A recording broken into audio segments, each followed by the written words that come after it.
सबसे पहले सब मैं डॉक्टर हरीश सबरवाल, राष्ट्रीय अध्यक्ष all India motor transport Congress. ये पूरे दिल्ली एनसीआर और नॉर्थ इंडिया की 60-65 एसोसिएशन मिलाकर संयुक्त मोर्चा बनाए। एक्चुअली ट्रांसपोर्ट ट्रेड पर दिन ब दिन सरकार की तरफ से अनुचित दबाव और शोषण बढ़ता जा रहा है। हमारे ऊपर टोल टैक्स लगाया था, ठीक है, आप सड़कें बना रहे हैं, टोल टैक्स लगाइए, कोई बात नहीं, लेकिन उस टोल टैक्स की कोई लिमिट भी होगी। जब टोल टैक्स खत्म हो गया, उस सड़क की मियाद खत्म होगी, उस वेंडर का पैसा पूरा हो गया, उसके बाद भी पूरे देश में चालू है।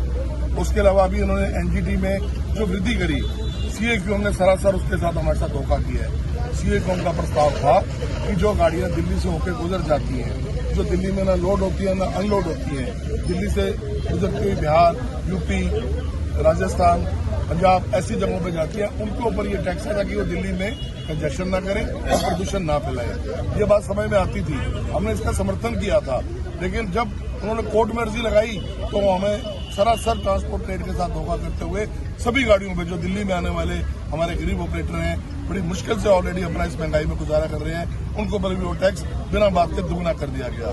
आज डाटाज बोल रहे हैं, हमारे पास डाटा है कि हमसे 1491 करोड़ रुपया ले चुके हैं एनजीटी के नाम पे, और इनको हाई कोर्ट का निर्देश है कि हर 3 महीने में इनको जवाब देना है कि इन्होंने ट्रांसपोर्ट वेलफेयर के लिए पैसा कहाँ लगाया, इन्होंने ट्रांसपोर्ट वेलफेयर के लिए कहीं एक पैसा खर्च किया हो। हमारी रोडों की हालत देख लो, आप संजय गांधी खड़े हो, हमारे पार्किंग देख लो, कहीं पर ना बस के लिए ना ट्रक के लिए कोई पार्किंग नहीं है। हमारे ड्राइवरों की दुर्दशा देख लो, सड़कों पर बैठ के खाना बनाते हैं, ड्राइवरों की ट्रेनिंग के लिए कोई स्कूल नहीं है। तो सरकार ने इस वेलफेयर में जो आदेश और जो मंशा दिखाई थी उस पर टोटल विफल रही है। तीसरी बात, यूरो 6 गाड़ी जिसको ये प्रदूषण फ्री कहते हैं, तभी दिल्ली में रजिस्टर होनी शुरू हुई, सुप्रीम कोर्ट के आदेश से हुई। तो जब वो गाड़ी प्रदूषण रहित है और इतनी महंगी टेक्नोलॉजी है, 11 लाख रुपए गाड़ी महंगी कर दी टाटा लेलैंड और बाकी मैन्युफैक्चरर्स ने, तो फिर वो गाड़ी पे प्रदूषण का टैक्स एनजीटी क्यों लिया जा रहा है? तो सरासर हमारे साथ नाजायज हो रही है। क्या एक्शन लेने वाले हैं? क्या मांगे आपकी? अभी फिलहाल हमने सरकार को हर तरह से निवेदन कर लिया, रिक्वेस्ट कर ली और हर तरह से बोल लिया, अपनी अपील कर ली कि हमारे साथ नाजायज हो रही है, ट्रांसपोर्ट ट्रेड डूब गया है। कहने को हम बैकबोन है, रीढ़ की हड्डी है, लेकिन हमारी सुनवाई नहीं हो रही। हमारे को अभी तक इंडस्ट्री का दर्जा नहीं दिया, ना हमें आप इंडस्ट्री समझते हो, लेकिन 90 लाख ट्रक का चलन आपकी आवाजाही को संभाल रहा है। देश का 73% लोड हम उठाते हैं, लेकिन हमारे को दुख से कहना पड़ रहा है कि हमारी सुनवाई नहीं हो रही। इसलिए हम अपना रोजगार, अपना व्यापार 3 दिन के लिए बंद करेंगे। 21, 22, 23 को हम अपनी गाड़ियां दिल्ली में नहीं लाएंगे, जिससे दोनों काम साफ हो जाएंगे। एक तो जो हमारे नाम से प्रदूषण का रोना डाल रखा है कि गाड़ियां प्रदूषण करती है, गाड़ियां, हम देखना चाहेंगे कि उस समय सीएक्यूएम हमें जवाब दे कि जब ये 3 दिन हमारी गाड़ियां दिल्ली में नहीं आती तो प्रदूषण में कितना निरंतर कितना फर्क आया है। अगर उसमें फर्क नहीं पड़ता तो ये परमानेंट इनका रोना कि गाड़ी बंद करो, गाड़ी बंद करो, गाड़ी वाला ही सबसे आसान इनको दिखता है, इसलिए गाड़ी बंद की जाती है। तो 3 दिन के लिए ये सांकेतिक हड़ताल है, हमारा चक्का जाम। हम अपना व्यापार रोक के सरकार को चेताना चाहते हैं कि हमारे साथ नाइंसाफी की हद हो चुकी है।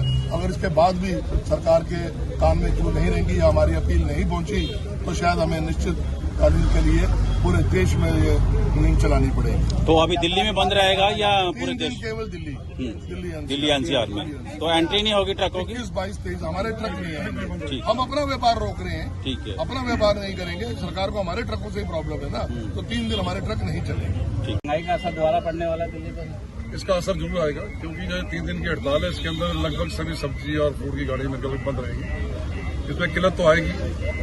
और दूसरी बात यह कि सरकार जो लगातार हमारे ग्रीन टैक्स में बढ़ोतरी कर रही है वो बिल्कुल नाजायज है। ट्रांसपोर्टर पहले बुरी तरह से खत्म हो चुका है, और ऊपर से जो हमारी जुडिशरी है, सुप्रीम कोर्ट है, हम उसका रिस्पेक्ट करते हैं, उसका आदर करते हैं, लेकिन उसने भी एक तरफा फैसला दे दिया ट्रक वालों के खिलाफ। उन्होंने कहा कि इसका टोल टैक्स 5200 रुपया कर दो। हम उनसे पूछना चाहते हैं, पिछले 10-12 साल से ग्रीन टैक्स लगा हुआ है, दिल्ली में कितना धुआं कम होगा? हम दिल्ली की जनता के साथ में हम भी चाहते हैं कि धुआं कम हो, हमारे भी बुजुर्ग ठीक रहें, हमारे बच्चे ठीक रहें, लेकिन पैसे रिश्वत लेके क्या धुआं कम हुआ? 1500 करोड़ से ज्यादा इन्होंने इकट्ठा किया और सिर्फ यूटिलाइज किया 50%, और हमें कहीं लगता ही नहीं धुएं के लिए कुछ किया। पिछले 5-7 सालों से लगा धुआं बढ़ रहा है। तो आज ट्रांसपोर्टर बिल्कुल थक चुका है। आज हमारे अध्यक्ष जो है हरीश सबरवाल जी और हमारी पूरी ऑल इंडिया की टीम और पूरी यूनियन एनसीआर की आज सभी जगह जा रही है, और 3 दिन पर बिल्कुल ये बंद रहेगा।